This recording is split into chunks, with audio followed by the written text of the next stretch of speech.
राम राम मंडळी, आणि एक व्हिडिओ तुमच्यासाठी आज घेऊन आलो. तर या व्हिडिओमध्ये आपल्याला बघायचं बोरिवली. आता बोरिवली म्हटलं तर तुम्हाला माहीतच आहे, हो, मुंबईची बोरिवली. तर आता तुम्ही म्हणणार आम्हाला काय माहीत नाही का, आम्ही काय तिथं काय जाऊन आलो का नाही. आता या बोरिवलीमध्ये त्या स्टेशनला नाव कसं पडलं, किंवा मुंबईमध्ये जी बोरिवली आहे त्याला नाव कसं पडलं, ते आता आपण या व्हिडिओमध्ये पाहणार आहोत. तर त्याआधी जर मी तुम्हाला सांगतो की माझ्या चॅनलला लाईक करा, सबस्क्राईब करा, अशीच माहिती मी तुम्हाला घेऊन येईन.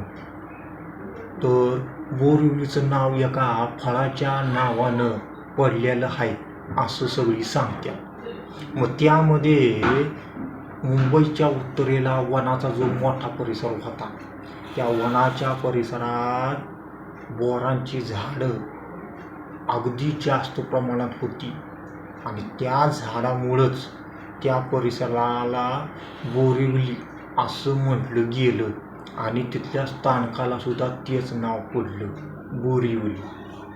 तर या बोरिवलीमध्ये संजय गांधी राष्ट्रीय उद्यान आहे.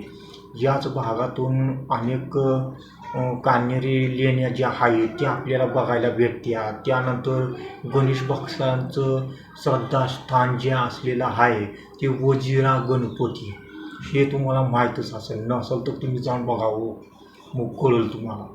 आणि त्यानंतर गोराई समुद्र किनारा, पॅगोडा, अशी असंख्य पर्यटन स्थळे तिथं आपल्याला बोरिवलीमध्ये पाहायला भेटतात. आणि पूर्वी जंगलात असणाऱ्या परिसरात आता मोठ्या प्रमाणात इमारती उभ्या करू लागलेल्या आहेत. आता तसं म्हणायला गेलंच तर मोठ्या प्रमाणात जुन्या इमारती मोठ्या प्रमाणात पुनर्विकसित केलेल्या आहेत. आणि त्यामध्ये शहरातील जे रंगभूमीचे महत्त्व केंद्र असलेलं प्रबोधनकार ठाकरे नाट्यगृह बोरिवली हे पश्चिमेला आहे. आता देशातील पहिलं दृष्टिहीन सुगम स्थान जे आहे ते आता यामध्ये आपण बघणार आहोत. कारण 2018 साली बोरिवली स्थानकाला हा मान मिळाला, आणि दृष्टिहीनासाठी ब्रेल लिपी चिन्हे, फुटवेअर, ब्रिजचे रेलिंग, प्रवेशद्वार, सबवे रेलिंग अशा अनेक सुविधा दिल्या गेलेल्या आहेत. आणि त्यानंतर गोरेगावपर्यंत आलेलं हार्बर रेल्वेला बोरिवलीपर्यंत अशा प्रकारे वाढवण्याचं काम रेल्वे विभागानं केलेलं आहे. आणि बोरिवलीहून थेट पनवेल आणि छत्रपती शिवाजी महाराज टर्मिनलला जाण्यासाठी आपल्याला भरपूर गाड्या आहेत. मग यामध्ये हा परिसर जो आहे तो दहिसर आणि पोईसर नद्यांच्या दरम्यान वसलेला आहे. एकेकाळी येथे लहान वस्त्या असलेलं गाव मानलं जात होतं, आणि ज्यांचाच आता आधुनिक शहरात विकास घडलेला आहे. मग आता वृक्षांची घनदाट झाडी असलेला भाग असल्यानं तेथील स्थानिक लोक या स्थानकाला बोरिवली असं म्हणावं लागलं. आता बघायचं झालं तर तेथील जे ऐतिहासिक वस्ती, ऐतिहासिक महत्त्व हे काय आहे ते आता बघा जरा.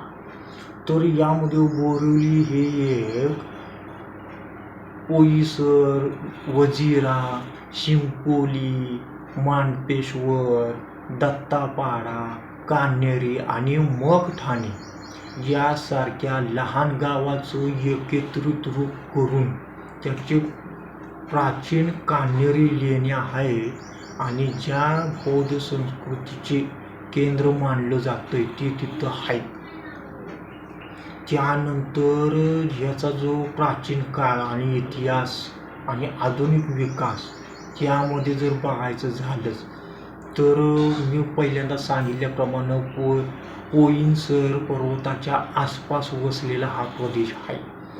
तेथे मांडपेश्वर लेण्यांच्या जवळ पोर्तुगीजांची वसाहत होती, जी आता मांडपेश्वर लेणी या नावानं ओळखली जाते.